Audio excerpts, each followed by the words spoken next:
Trailblazers, innovators, problem solvers, personal brand influencers, if you will, entrepreneurs. Welcome to the Launchpad. I'm Bertie Kakompe. With me here is the lovely Gemma.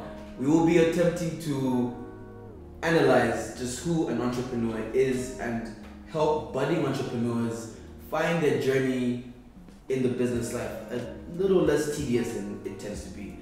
So, without further ado, Gemma, how are you doing today? I'm good, how are you doing? I'm good. Thank you for joining us. Thanks for having me. Please tell us about what it is that you do. So I am co-founder of an organization, an NGO called Nkanizanga My Story. Okay. And essentially what we do is we offer a platform for vulnerable youth and upcoming artists to express themselves creatively as a form of therapy, whether that's through music, art, poetry. We offer that platform for all.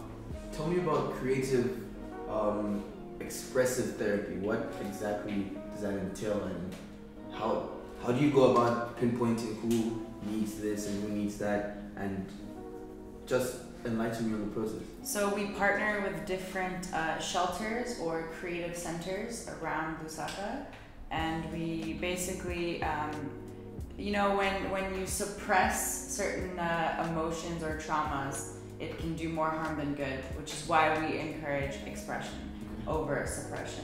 So everyone has a story, right? Everyone has something within them to share. Everyone is an artist deep in their heart.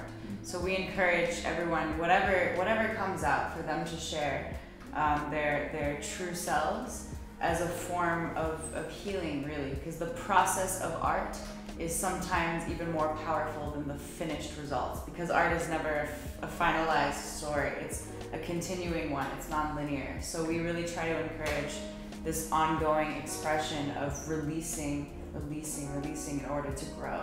Okay. And obviously, being an entrepreneur such as yourself, you realized there was a need and coupled it with the risk, which I'm sure you burdened yourself. At what point did you realize the need to help people who are sort of going through this therapeutic, expressive drought, so to say? When did you first realize this was going to be your calling, and then what risk did you take for you to obviously proceed with founding the NGO? Right, so I think I work with a lot of artists and youth here in Lusaka, so it was very apparent that there was a lot of untapped talent and a desire to express, whether that's through dance or music. Specifically, that's what came out in the beginning. So, it just started very small, where we used to take some kids to the studio and just record songs, and there was so much power in that, and even in those kids sharing that with their friends at the centers. So my partner and I, James Redlinso, another artist here in Zambia, we decided to then make this go further. Of course, there's challenges. I risked, I'm not from Zambia, so I decided to move here and make things work and put all of my time into this. So of course that's a risk, but I think even if you fail at certain things, it's okay, because I don't regret any decisions I make. Nothing's a clear path, nothing's easy, but we are where we are for a reason, and we just need to do our best, and that's all we can do.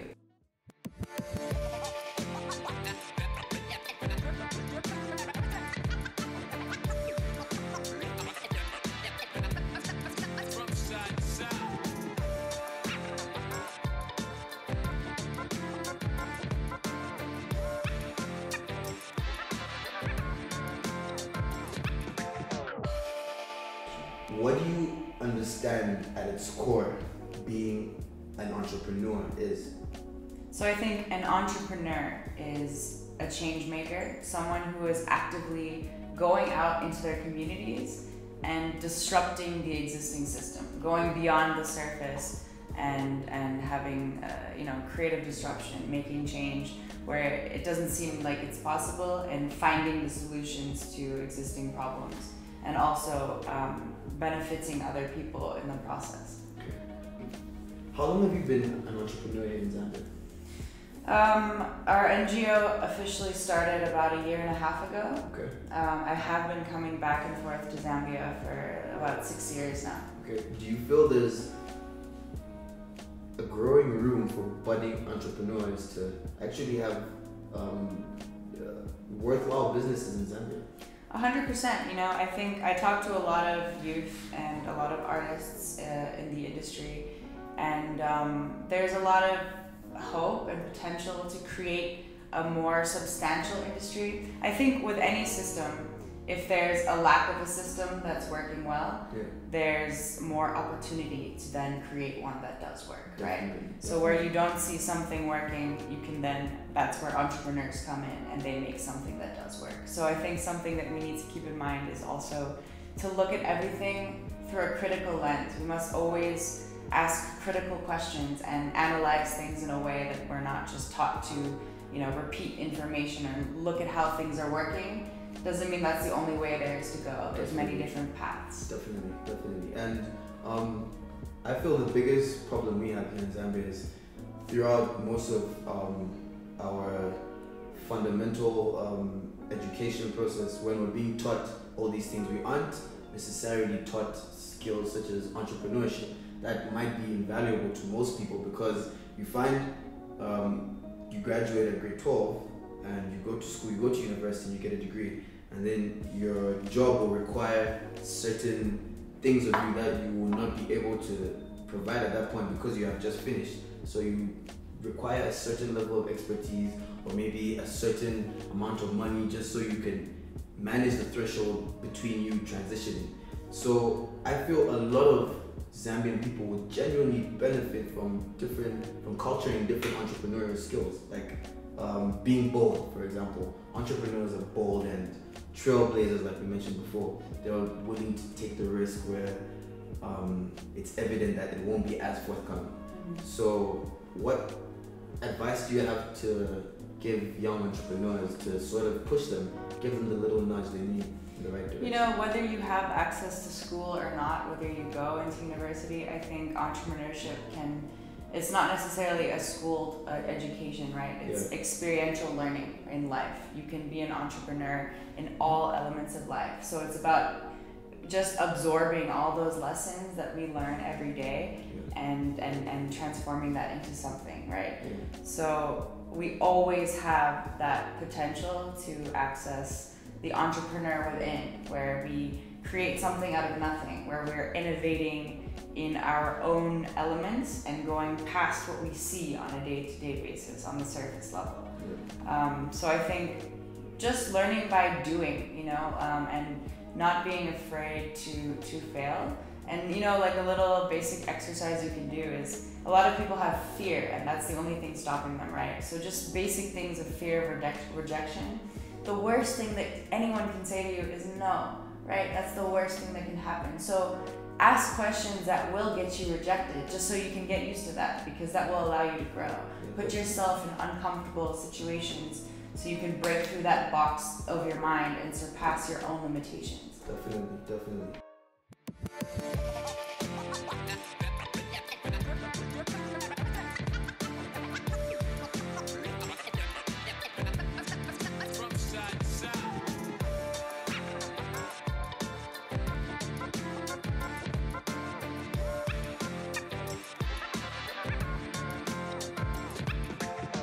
You know, just looking at you and listening to you now, I've been reading how one of Zambia's largest exports at the moment is female entrepreneurs, and I can understand why it's why you are getting the traction you're getting, because not only are you a female who obviously in Zambia and in Africa at large needs to be empowered, but you're also looking at everything from a more holistic view. You aren't just looking at something that will be instantly beneficial to you or those around you, but then to everyone that comes in contact with what you're doing.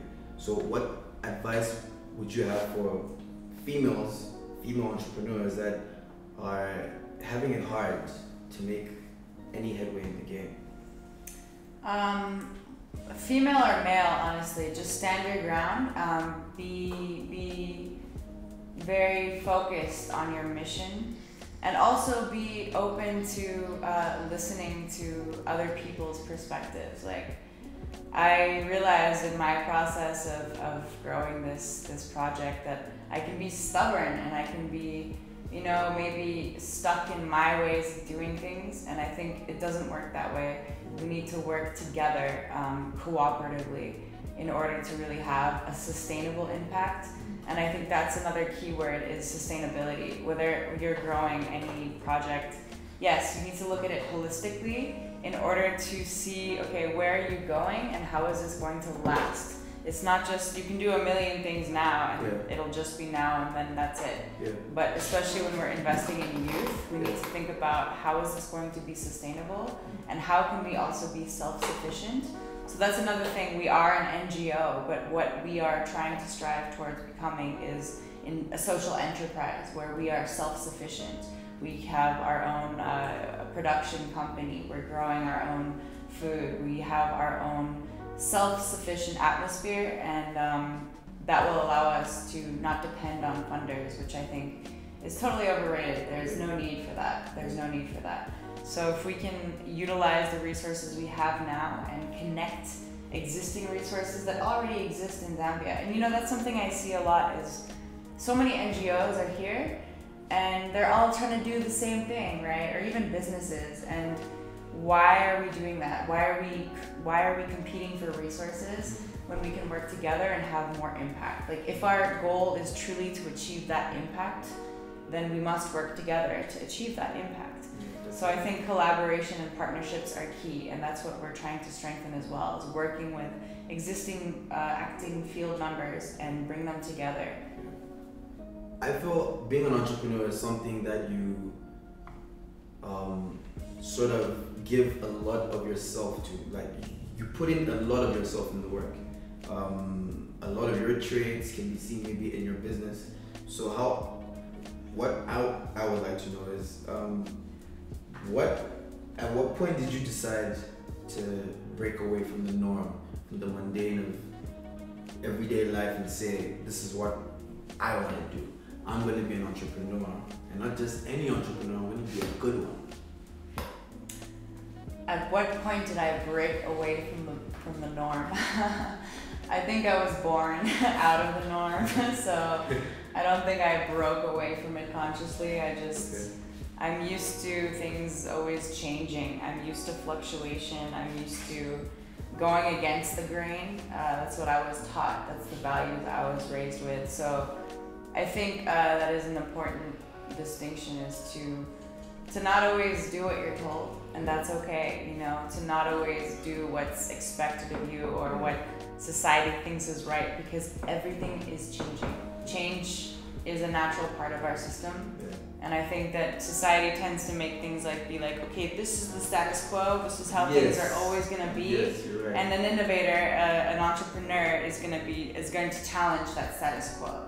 So don't be afraid to be weird. Don't be afraid to be laughed at, because everyone's haters gonna hate. You need to just take your own advice and listen to your gut, because that's where the magic happens. Yeah, definitely. I feel like you have to be adaptive to change. Mm-hmm. And it's funny how the only thing constant in this life is change, which is paradoxical. Totally, yeah. Yeah, so, wow.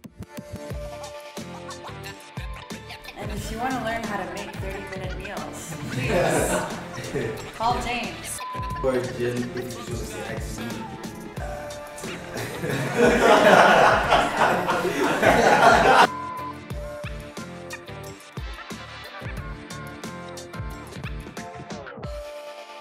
So for any thoughts, queries, contributions, or suggestions, you could follow us at Nyamuka Books on Facebook, Twitter, and LinkedIn.